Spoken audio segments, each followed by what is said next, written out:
Hello, this is Roger. I'm back. Thanks for tuning in. I was been telling my story about my diagnosis, my treatment, my surgery, post-surgery, and what I'd like to talk about now is some of the lifestyle and alternative treatments that I engaged in. Now, I had my surgery after 3 months of chemo. We switched chemo. I did 3 more months of chemo. I finished in February of 2023. And then I had a meeting with the doctor. They did the CT scans. They were clear. We did what we call a Signatera test, which searches for CT, circulating tumor DNA, and that's clear. So went to talk to my doctor, and I said to the oncologist, I said, great, we're done with the chemo. That was fun. What's next? And he says, that's it, we're done. Now we're just gonna scan you, every 3 months the first year, every 6 months the second year, every year after that. And I said, okay, you're gonna scan me, what else are we gonna do? That's it, nothing, that's all we got for you. Well, that doesn't seem like a very good strategy to me, to scan and wait for the cancer to come back, at which case it would be stage 4 and much more difficult to deal with at that stage. So I went off on my own looking for some alternatives. And what I found were NK cell expansion, dendritic cell expansion, vaccines, supplements, ferroptosis, fenbenzidol, ivermectin. I did everything. I'm going to talk about all those next week. Right now, what I want to talk about was the most immediate things. Number one, like I say, I believe there's a cause for this. And I think the most important thing for me was diet changes, or at least one of the most important. So sugar completely out of my diet at that point. And for a long time, and saturated fats. I try to reduce saturated fats as well. I don't know if I need to or not, but it seemed like a good idea, and it's easy to do now because there are these apps that track what you eat and how many grams of everything that you're getting. And I follow that app religiously, just annoyingly, in fact. Every little bite I eat, I plug it into the app and see if I can have it. So sugar and fast carbs, because a fast carb can be as bad as a sugar, I think, in terms of causing insulin spikes, which cause IGF to go up. It's growth hormone, which tells your tumor cells, okay, it's time to grow, plenty of resources. So anyway, that is my theory and that's my belief. So number one was to just really kind of limit the sugar. Secondly, and in that regard, one of the interesting things in my last meeting after chemo, after surgery, is we did a blood test and my blood sugar was high and my A1C was really high. Well, for me, it was 6.0 and it had been 5.0 before that. And I asked the oncologist, I said, hey, my A1C is really high.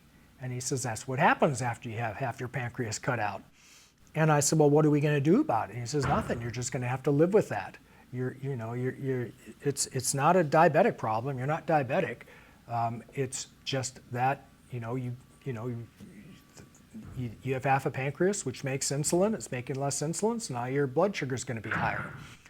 Well, that did not seem very satisfactory to me, to be at 6.0, which is pre-diabetic range. And so I did manage to talk a doctor, and again, I had to argue for that as well, everything you got to fight for, into prescribing a CGM, a continuous glucose monitor. And with that continuous glucose monitor, I was able to find out what causes my blood sugar to go up and what doesn't. And I am so surprised. I think anyone who gets one of these is probably going to be a little surprised. It wasn't at all what I thought. For example, for me, the fruits that I ate every morning really caused spikes, big spikes. And some stuff that I thought would cause spikes didn't. Stress causes a big spike, I learned. It was really kind of interesting. But with this CGM, whenever I see the blood sugar start to go up, I can go do something about it. I can do squats.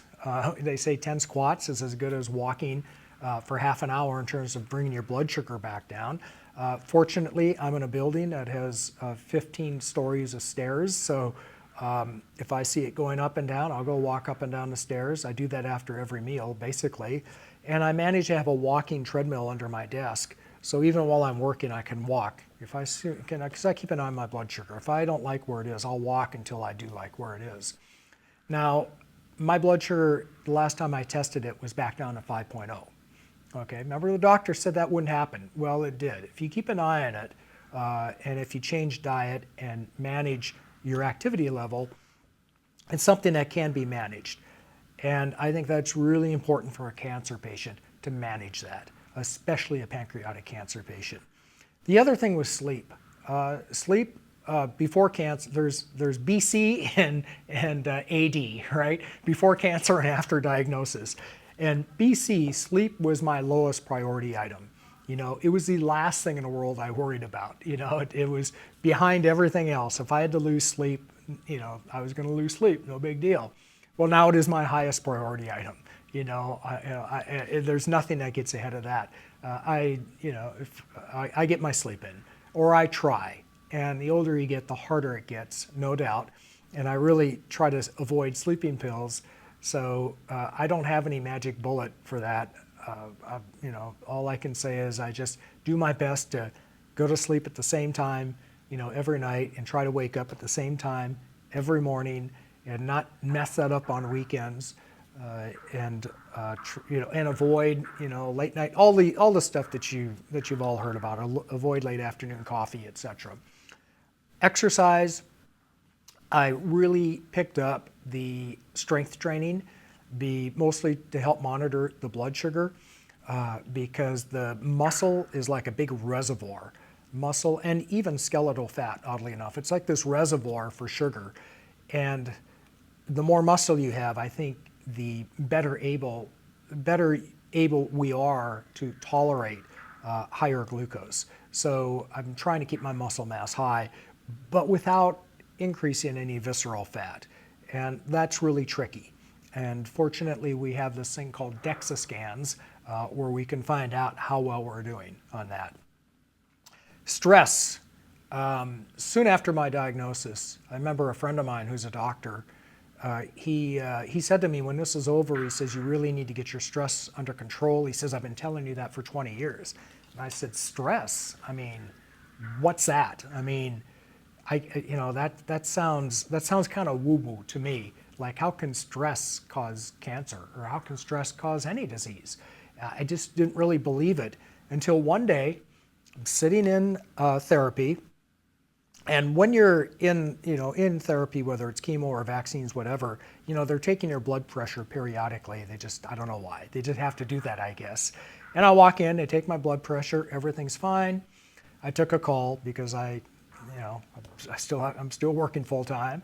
So I took my call. It was a moderately adversarial, you know, pretty standard day-to-day stuff for me, not really contentious. It's it was a discussion over a particular agreement term.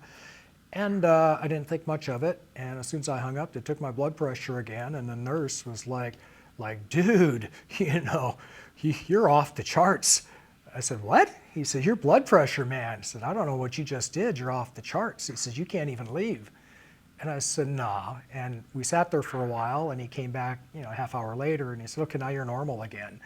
And it's like, wow, you know, I really do react to stress. And then I saw it again with the CGM. You know, if I'm in a stressful negotiation, I notice my blood sugar starts to creep up. Quite a lot, in fact. I wouldn't even say creep up, it shoots up. So I guess I had to conclude that, yeah, you know, I'm human, and I do react to stress, and that's something I need to keep an eye on. So I monitor my cortisol levels pretty carefully now. And the only real thing you can do for stress is really just avoid drama, avoid stressful situations. And then secondly, meditation. Meditations work pretty well for me. And, you know, I had a really good practice going for a while, but that's probably the hardest thing you know, it sounds odd to say, but for me, it's been the hardest thing of anything, is to meditate and try to stay awake. But I do believe that it works. The other thing that I believe works, even though I can't prove it, is heat and cold therapy. and I try to do as much sauna. And I've actually done hyperthermia as a cancer treatment in a medical facility because I've done everything. And that was very difficult. It's way more difficult than you think. It's harder than you might think, for me anyway. So now, but I do a sauna practice. I think that helps. And I take my temperature before and after, and it's really hard to change your body temperature. I think with sauna, I've been able to do it by a few degrees. I'm not getting up to the 108 that I think you need to kill cancer cells, but I still think it helps. And then secondly, cold therapy is something I do as often as I can. And I do believe also, and there's good studies to back this up, that strengthens the immune system. And I believe that cancer is primarily an evasion of the immune system. And if you can make your immune system strong, you have a much better chance against the cancer. I also notice that cold will bring my heart rate down and will also bring my blood sugar down. So I think it causes a hormonal change in your body as well. That's very useful. So finally, for today, I would like to tell you that nobody who talks about cancer would be complete without mentioning supplements. And it took me a long time to figure this out as well, because it's a little bit tricky. Like I say, what helps you probably helps the cancer. What hurts the cancer might hurt you. So while I was on chemo, I did talk to Chinese herbalists, and I talked to nutritionists and dietitians. And what I concluded was that I should stay off the vitamins and minerals and supplements while on chemo, because that stuff might fight the chemo. So I didn't do any of that while I was on the chemo. But once I came off the chemo, I didn't have that excuse. So I had to take a hard look at this.